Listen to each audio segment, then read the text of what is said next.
사람들이 만나면 교회 다니세요 라고 질문하죠. 그죠? 또 여러분 이제 전도를 하실 때, 선교를 할 때 만나는 사람들에게도 뭐라고 하세요? 교회 나오세요, 교회 다니세요 라고 전도를 합니다. 자, 그러면 교회는 무엇일까요? 우리가 흔히 많은, 그죠? 교회를 다니라고 하는데 교회는 뭘까요?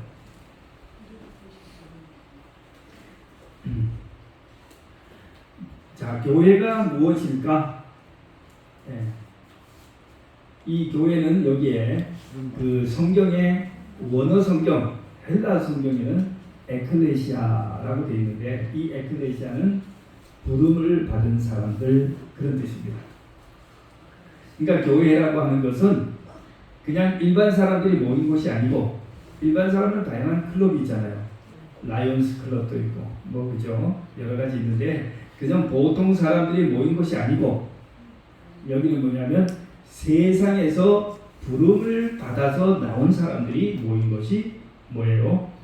교회입니다. 네. 자, 그래서 이 교회를 뭐라고 부를 수 있냐면 거룩한 사람이라고 부를 수 있어요. 여러분, 거룩하다고 하는 말이 무슨 뜻이에요? 예, 그렇죠.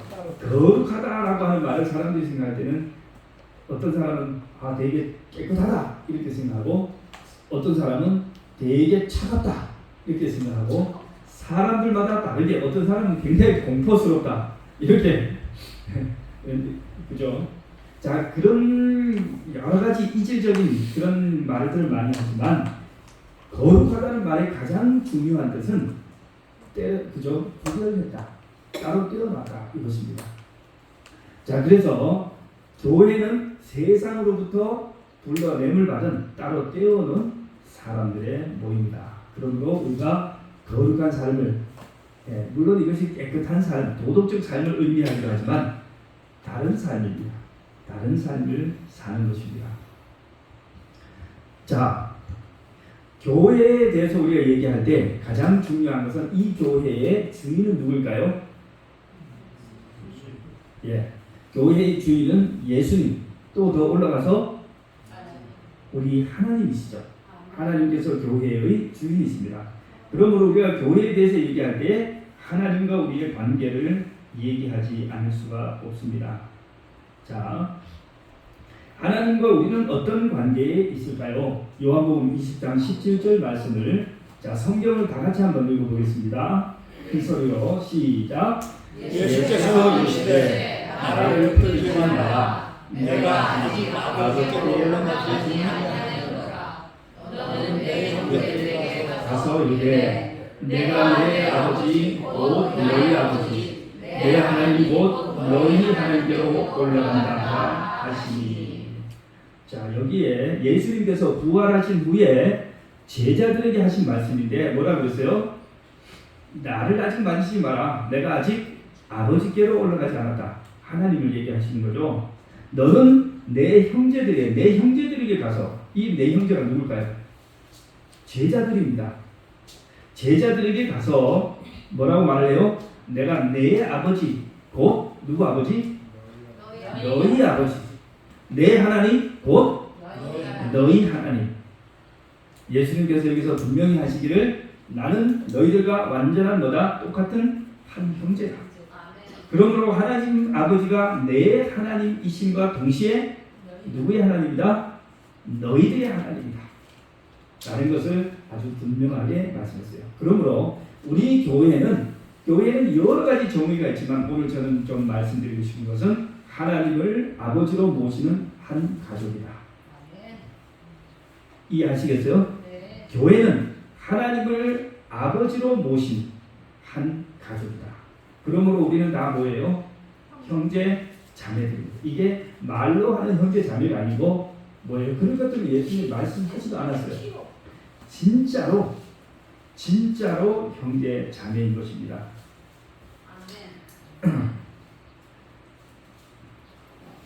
교회 증언에 있는 말씀, 주께서는 우리로 하여금 그들 중에서 나와서 따로 있고 부정한 것을 만지지 말라고 명하신다.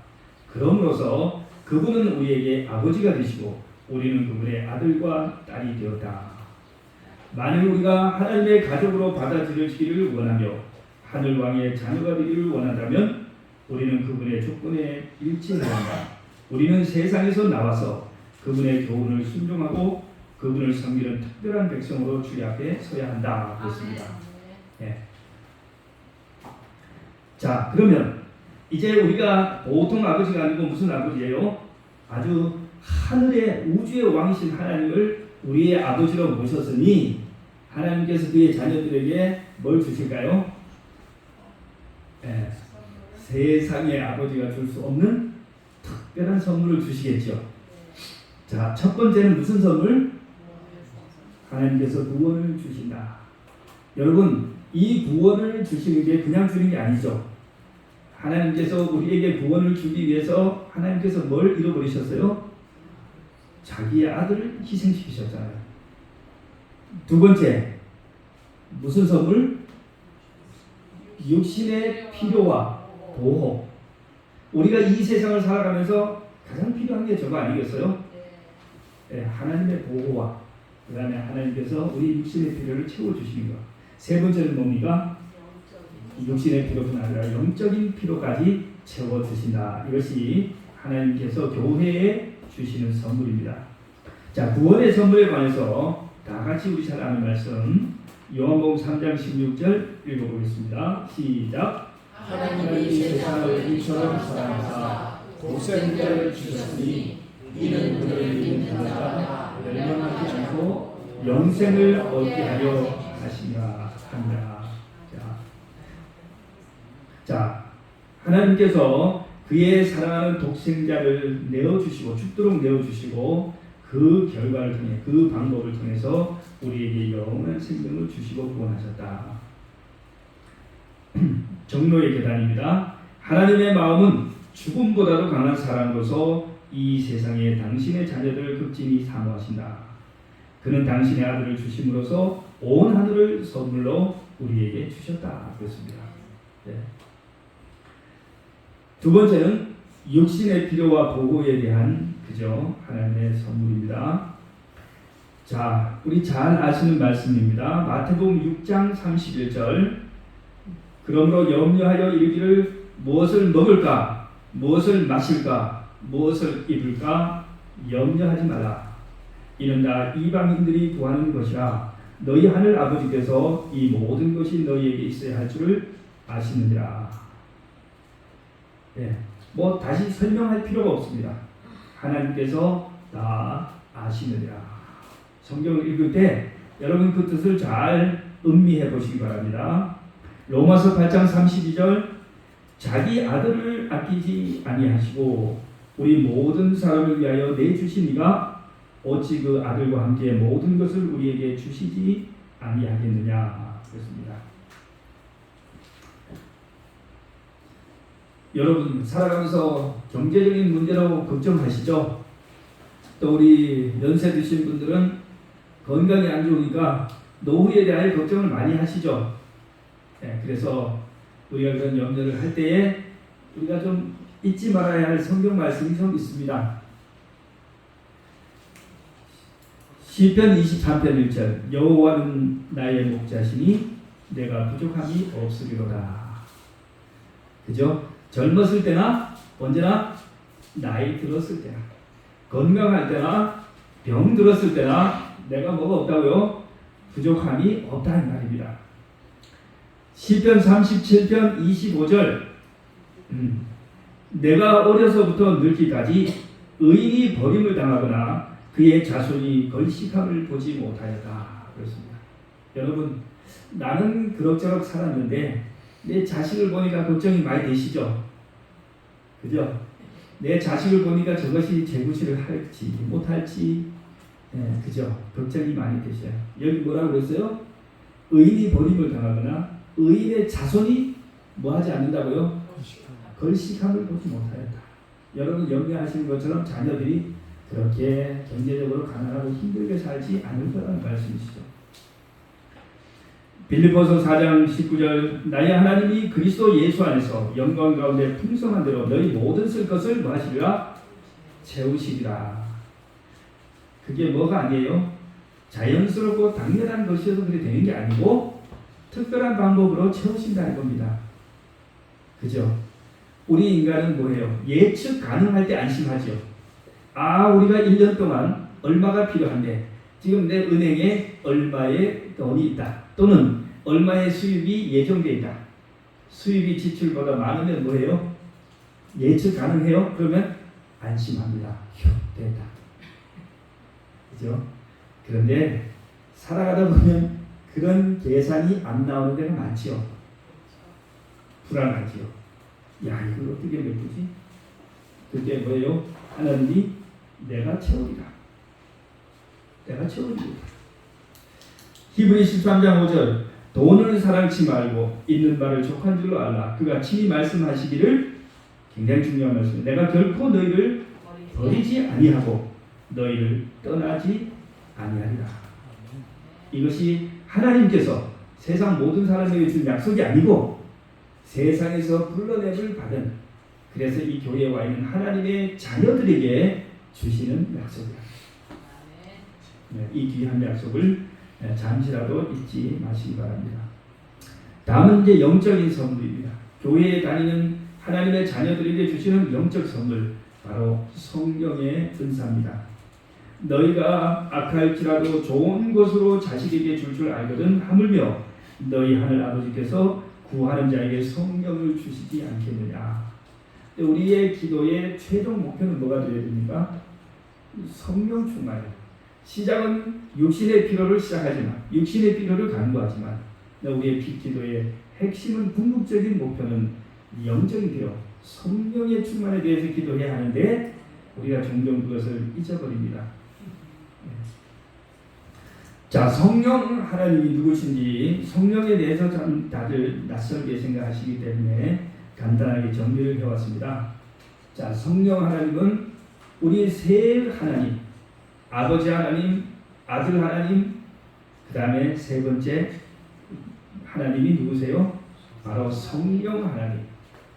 성령 하나님이십니다. 성령 하나님이 그럼 하시는 일이 뭔가? 성령 하나님은 영이시기 때문에 우리의 눈에 육신으로 보이지를 않아요. 예수님은 인간으로 육신을 가지고 이 땅에 오셨기 때문에 본 사람도 있고 그림을 그리는 사람도 있고 하지만 성령 하나님은 육체가 없으신 완전히 영이심으로 우리가 어떻게 묘사를 할 수가 없어요. 성경에는 그분의 사역에 대해서 말씀하시기를 첫째, 우리가 예수님을 믿을 수 있게 해준다 이거예요. 성령으로 아니하고는 그리스도를 주로 시인할 수 없다 그렇습니다. 두 번째는 영혼을 거듭나게 하시고 변화시켜 주신다. 여러분, 우리에게 필요한 능력이 바로 이것입니다. 믿지 않는 남편, 말 안 듣는 자식, 공부 안 하는 학생들, 그죠? 여러 가지 우리가 생각할 것까지 골치 아프고, 그죠? 나쁜 습관을 끊지 못하는 사람들 있잖아요. 그때 우리는 뭐 하지 말고, 너무 고민하고 애쓰지 말고, 그럴수록 더욱 뭐 해야 돼요? 더욱 열렬하게 성령을 위해서 기도해야 합니다. 고질적인 인간의 습관과 품성을 바꿔줄 수 있는 분, 생각을 바꿔줄 수 있는 분은 오직 성령님밖에 없으므로 우리가 성령님을 구하지 않고 애쓰는 것은 정말로 헛된 노력입니다. 그러므로 성령을 구하십시다. 세 번째, 교회를 인도하시고 지도하시는 분이 성령님이십니다. 네 번째는 교회의 다양한 은사와 능력을 주시는 분도 바로 성령님이십니다. 자, 우리 시간상 이 성경절을 우리 좀 생략하고 넘어가겠습니다. 성령의 교회에 이렇게 다양한 은사를 주시다고 했는데 넘어가겠습니다. 자, 하나님께서 교회에 이렇게 은사를 주신 이유는 요것도 조금 넘어가겠습니다. 시간이 넉넉지 않아서. 자, 이번에는 그러면 교회 내에 형제들 형제들과 형제들, 이제 방금은 하나님과 우리의 관계를 했는데, 그러면 교회 안에 또 무슨 관계가 있어요? 여러 형제들과 형제들 사이의 관계가 있잖아요. 그럼 이 관계에 대해서 우리가 좀 말씀을 나누겠습니다. 로마서 10장 10절 우리 다 같이 읽어보겠습니다. 시작. 형제를 사랑하여 서로 우애하고 존경하기를 서로 먼저 하며 그랬습니다.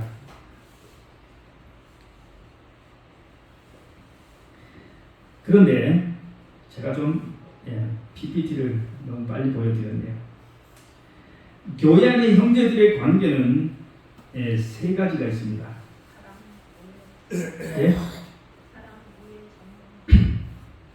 사랑, 우애, 존경은 다 좋은 관계에 들어갑니다. 교회 안의 첫 번째는 좋은 인간관계. 그러면 두 번째는 뭘까요? 교회 안에도 뭐가 있어요?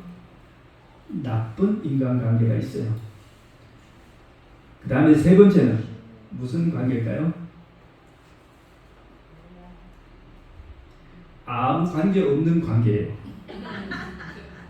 아무 상관없는 관계. 교회 안에 무슨 이 인간관계가 세 종류가 있습니다. 좋은 관계는 어떤 관계냐? 교회에 오면 일단 서로 찾아서 반갑게 인사합니다. 근데 어떤 때는 어느 정도냐 하면 제가 문 앞에 서서 여기 인사를 하고 주보를 드리는데요. 하는데 저를 쳐다보지도 않고 그 교우님은 요 앉아있는 자기가 찾는 사람이 있어요. 그 사람 왔는지부터 보는 거예요. 이게 좋은 관계예요. 어차피 교회 와서 뭐 목사하고 좋지 않아도 괜찮아요. 교인들끼리 자기가 좋아하는 사람하고 좋아하는 거예요. 자, 모든 사람, 어차피 모든 사람과 다 개인적으로 인사를 나누지 못합니다. 그래도 이 사람들은 꼭 자기가 찾는 사람을 찾아서 인사하고 얘기를 해요. 식사 시간에 보면은 옆자리에 항상 앉아 있습니다. 그리고 일주일간에 하고 싶었던 이야기를 제잘제잘 나눕니다. 대화를 옆에서 들어보면 뭐 14만 4천이나 믿음으로 말미암는 이런 얘기는 아니에요. 대체로 이제 그저 시시콜콜한 얘기들이에요. 살아가면서 그냥 집안에서 일어났던 일들이에요. 어떤 분들은 얘기하기를 솔직히 이것 때문에 교회 온다고 해요. 네. 가족보다도 더 친밀한 관계입니다. 네. 헤어지면 뭐합니까? 주중에 꼭 한두 번 정도 꼭 전화나 만남이 있어요. 쇼핑을 가거나 커피를 마시거나 운동하거나 뭐 이런 가지 하면서 그래요. 자, 이런 관계를 주신 하나님께 우리가 감사하셔야 합니다. 네, 그리고 이런 관계가 더 아름답고 소중하게 발전할 수 있도록 그렇게 노력을 해야 되겠죠. 다음으로 이제 교회 안에는 나쁜 관계가 있습니다. 네, 나쁜 관계는 뭐냐면 어떤 무슨 사정인지 모르지만 만나기가 부담스럽습니다. 네, 그 사람이 교회에 안 왔으면 좋겠고 온다고 하면 최대한 안 마주치면 좋은 것입니다. 이 아브라함과 롯의 관계예요. 교회에 들어와서 그 사람이 좌하면 나는 우하고 그 사람이 우하면 나는 좌편에 앉는 것입니다. 네. 그 사람이 앞에 앉으면 나는 뒤에 앉고 그분이 뒤에 앉으면 나는 앞에 앉고 이런 관계. 네. 최대한 만나지 않으려고 하지만 어쩔 수 없이 만나게 되면 또 뭐요? 불꽃이 튑니다. 네. 그래서 또 상처를 입어요. 여러 사람들과 상담을 해보곤 하지만 잘 해결되지 않습니다. 그런데 이게 문제가 뭐냐면 이 나쁜 관계가 부담스럽긴 하지만 이걸 떨쳐버릴 수 없는 관계예요. 네. 마치 가족 구성원 사이에 갈등이 있어도 뭐 할 수 없어요. 영원히 헤어질 수 없는 것처럼 가정을 뛰쳐나갈 수 없는 것처럼 교회도 꼭 그렇게 돼 있어요. 천국에 가면 어떻게 됩니까? 이 사람하고 같이 가야 됩니다. 어떤 사람이 저한테 그래서 예전에 목사님 아무개가 천국에 가면 저는 천국에 안 갈래요. 그런 말씀도 했어요. 우리가 이런 관계를 위해서 좀 기도를 많이 해야 합니다. 예. 진정한 그리스도의 사랑만이 이 문제를 해결할 수 있고 예수님의 사랑은 이걸 충분히 해결할 수 있습니다. 제가 오늘 준비한 것은 여기에 있어요. 교회에서 좀 잘못된 나쁜 인간관계를 피해갈 수 있는 지혜로운 이제 대화법이 있는데요. 이걸 갖다 나대화법이라고 해요. 나대화법. 왜냐하면 자기 자신의 감정을 솔직하게 얘기하라는 거죠. 자, 한국 사람들은 문제가 좀 있어요. 왜냐하면 워낙 이 수직적인 사회에서 또 유교 중심의 사회에서 자라기 때문에 한국 사람들은 일단 못마땅한 일이 생기면 어떻게 합니까? 네? 지적을 하는 건 아주 잘하는 거예요. 그건 서양 사람들이 하는 거고 한국 사람들은 어떻게 해요?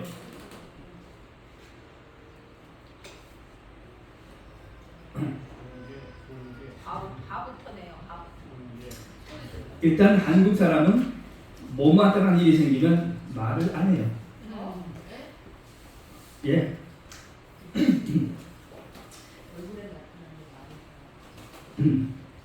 자, 한국 사람들은 말을 안 합니다. 근데 그때 사실 뭐 해야 돼요?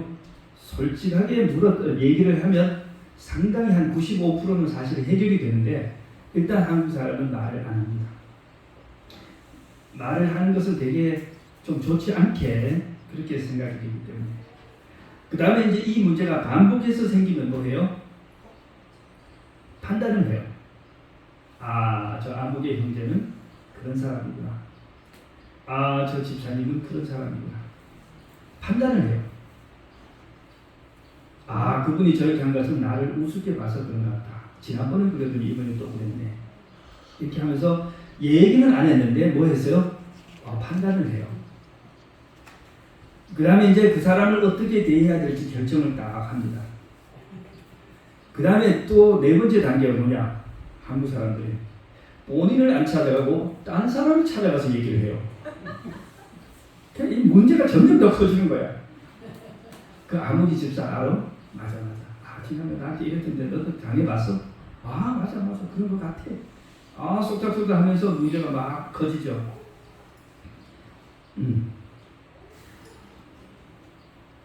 자, 그래서 그런 것이 문제를 굉장히 키워가기 때문에 뭐예요? 나대화법이라는 것을 어떤 박사님이 만들었어요.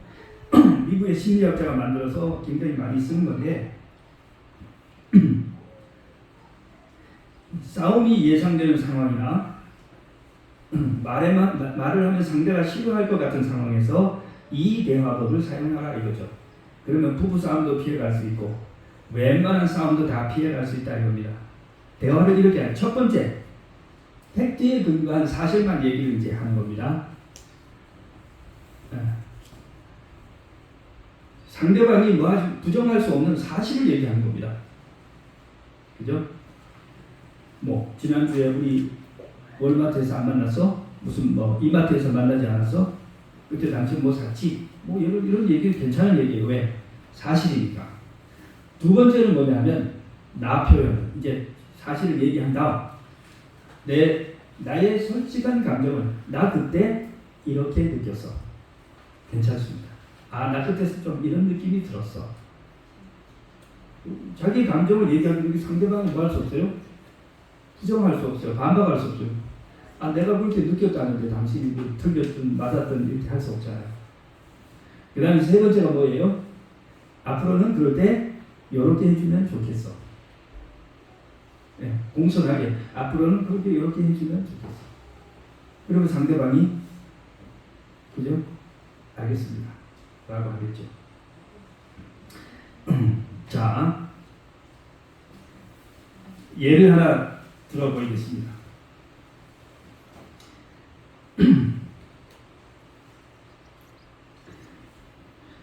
제가 이게 좋은 예를 하나 가져왔었는데 목사님, 제가 한번 말씀드려볼게요. 예. 아이고, 예. 저번에 네. 제가 마트에 갔는데 사모님이 네. 저를 모른 척 하더라고요. 네. 그래서 제가 만나서 사모님이 그때 그냥 안 좋았다, 기분이 안 좋았는데 그렇죠. 소문이 나중에 많으면 우리 서로 저기 인사하고 시작하자 이렇게 얘기해주는 게 나 대화법이에요. 그죠? 예, 딱 그 얘기. 자, 사모님 그냥 만났어. 응. 근데 뭐였어요? 나를 안 인사를 안 했어. 못 본 척 한 것 같아. 그럼 나 편법이 뭐예요? 나 굉장히 실망했어요. 괜찮아요. 근데 앞으로 만나면 우리 서로 아는 척하고 가자. 네. 그래서 어디 저거 잘 해결됐어요. 그래서 예. 예를 예를 드는 겁니다. 든 거. 마트에서 좀 만나고 싶어. 예를 든 거예요. 예를 든 거.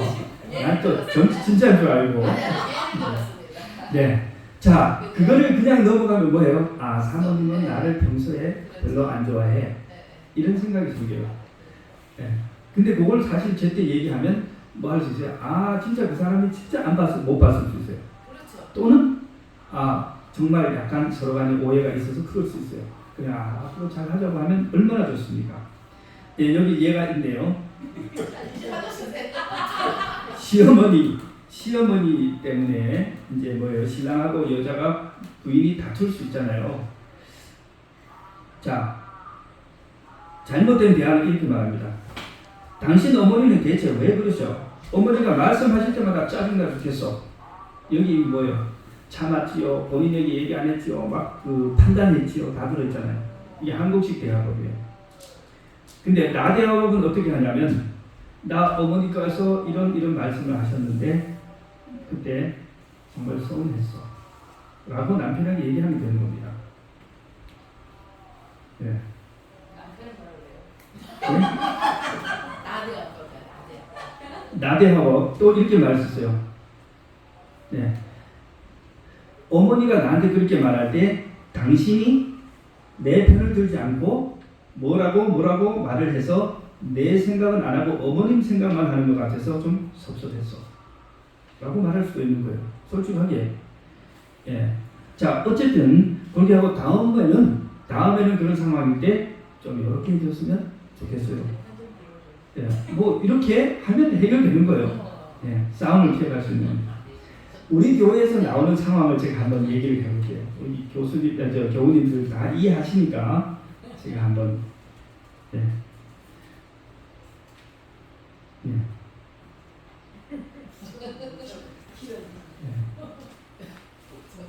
예. 장로님, 지난 안식일 직원에서 교회 재정이 적자인데 식비를 제가 제일 많이 타간다고 말씀하셨던 것 같아요. 집사님 상처받았어. 집사님 상처받으셨어요. 아, 식비를 내가 제일 많이 타간다고 사람들 앞에서 그렇게 얘기를 했다. 네. 자, 그거 팩트니까 얘기할 수 있어요. 장로님 그런 말씀을 하셨어요. 그런데 저는 교회에 새신자와 손님들이 많아서 식사를 초라하게 준비하면 안 될 것 같아서 좀 맛있는 걸 넉넉히 샀더니 그만 기준을 넘어버렸어요. 그래서 넘는 거는 내 돈을 쓰기로 하고 그렇게 준비를 했는데 직원한테 좀 비판을 받는 것 같아서 좀 당황했어요. 이렇게 얘기할 수 있어요. 자, 그러면 장로님 여기서 화를 내실까요? 아니시죠. 장로님, 아이고 그런 줄 몰랐습니다. 장로님 그렇게 얘기하실 거예요. 아이고 그러신 줄 몰랐습니다. 그죠? 그러면서 장로님 다음에는 또 사실 때 미리 얘기하세요. 제가 방법을 찾아 드리겠습니다. 얼마나 좋은 대화예요, 그죠? 이렇게 피해갈 수 있어요. 네. 근데 이런 정상적인 대화, 나 대화법이 안 이루어진 상태에서 상대를 뭐하고 상대를 평가하고 나중에 또 다른 사람에게 얘기를 하고 자꾸 이러다 보면 이 문제가 상처가 점점 커진다 이겁니다. 네. 자, 그러면 집사님 또 이렇게 말씀해요. 장로님 다음에는 개인적으로 말씀해 주시고 공개적으로 말씀해 주지 않으면 좋겠어요. 그것도 얼마나 좋은 얘기예요. 그럼 장로님도 알겠습니다. 걱정하지 마십시오. 이 대화는 이렇게 진행되어 가는 거잖아요. 그죠? 네. 자, 어쨌든 우리 교우님들께서 뭘 통해서 적절한 대화를 통해서 자기의 감정을 표현하는 거 괜찮습니다. 그처럼 좋은 방법이 없어요. 다만 조심할 것은 뭘 하시면 안 되냐면 나 그때 화났어. 화났다는 말, 미치겠다는 말 이런 말을 하면 안 돼요. 여러분이 나 그때 화가 나서 미치겠다 이런 말을 해버리면 상대가 진짜 미쳐버려요. 그래가지고 자기가 공격받고 있다고 생각하고 그분도 공격을 합니다. 항상 실망했다든지 당황했다든지 뭐 조금 뭐 그랬다든지 하여튼 가벼운 표현으로 여러분의 감정을 표시하면 됩니다. 자, 세 번째는 무슨 관계예요? 무슨 관계예요? 좋은 관계, 나쁜 관계. 그리고 세 번째는 아무 상관도 없는 관계. 아무 개가 교회에 오거나 말거나 와도 그만 안 와도 그만. 그죠? 와도 뭐 딱히 찾아서 인사를 하지 않고 또 안 온다고 해서 뭐 전화해서 왜 안 왔냐고 묻지도 않고 알고 보면 이게 제일 나쁜 관계예요. 그죠? 무관심. 이것은 예수님께서 피로 사신 그래서 구원하신 영혼에 대한 경시입니다. 그 사람이 나의 형제이다 가족이라는 인식이 전혀 없어서 그래. 우리가 이것을 개선해야 합니다. 이런 사람은 특히 뭐예요? 우리가 열심히 찾아서 인사를 하고 식사를 할 때도 가능한 이런 분들 옆에 앉아서 함께 식사를 하는 것이 중요합니다. 예수님께서 말씀하셨죠. 너희가 너희를 사랑하는 자를 사랑하면 무슨 상이 있으리요? 세리도 이와 같이 아니하느냐. 또 너희가 너희 형제에게만 문안하면 남보다 더하는 것이 무엇이냐. 이방인들도 이같이 아니하느냐. 그러므로 하늘에 계신 너희 아버지의 온전하신 것 같이 너희도 온전하라 그랬습니다. 자, 이제 요약하겠습니다. 우리는 이 교회에서 하나님 전능하신 온 우주를 창조하신 사랑의 하나님의 한 가족 자녀들이 되었습니다. 하나님께서는 우리에게 무한한 축복을 베풀어 주시고 이 땅에서 살아가는 데 필요한 것 다 제공하셔서 우리 그리스도인들이 어떠한 상황에서도 행복하게 살 수 있게 다 마련해 놓으셨습니다. 우리는 형제들을 사랑하고 또 형제들과 좋은 관계를 유지하면서 우리의 이 가정을 잘 보존해야겠습니다. 하나님에 대한 절대적인 믿음을 가지고 또 하나님의 말씀과 계명을 순종하면서 그분의 영광을 위해서 최선을 다해야 하겠습니다. 저는 그 하나님을 잘 믿는 아버지와 어머니 밑에서 태어나고 자랐는데 제가 대학에 올 때까지는 계속 집에 있었어요. 그래서 중고등학교를 검정고시까지 하면서 집에 있었어요. 그러다가 이제 집을 떠나면서 완전히 이제 부모님하고 거의 단절이 된 거예요. 제가 집을 떠날 때만 해도 저게 없었어요. 전화 같은 게 없었어요. 핸드폰도 뭐 없지만 전화도 없고 그러니까 떠나면 그냥 끝이에요. 그러니까 제가 집에다가 대학에 도착했다가 편지를 써서 집에 보내니까 아버지가 2주 후에 받으셨더라고요. 그래 아버지가 고맙다 잘 도착해서 고맙다고 편지를 써서 왔는데 저한테 또 2주 후에 왔습니다. 한 달 뒤에 아버지 다 도착했어요. 그래 다행이다 하는 말이 한 달에 오고 간 거예요. 그러니까 제가 그 다음부터 편지를 써요 안 써요? 안 써요.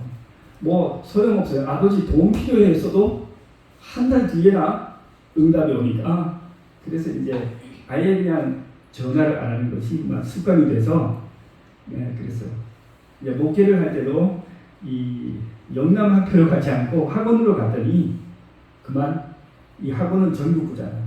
집에 가기가 너무 어려워요. 힘들어요.